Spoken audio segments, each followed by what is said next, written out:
এক ছিল ছোট্ট একটা ছাগলছানা। তার নাম টুকু। টুকু খুব দুষ্টু। সারা দিন মাঠে দৌড়ায়, পাতা খায় আর এদিক ওদিক ঘুরে বেড়ায়। একদিন টুকু বনে খেলতে খেলতে একটু দূরে চলে গেল।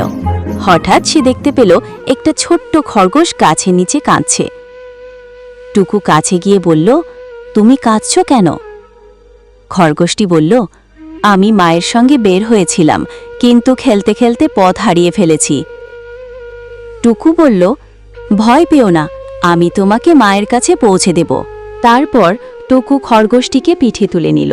গন্ধ শুকে শুকে সে খরগোশটির মায়ের গন্ধ পেয়ে গেল। কিছুক্ষণের মধ্যেই তারা খরগোশ মায়ের কাছে পৌঁছে গেল। খরগোশ মা খুশি হয়ে বলল, তুমি খুব ভালো কাজ করেছ টুকু, তুমি এখন আমার ছেলের বন্ধু। টুকুর মুখে হাসি ফুটে উঠল।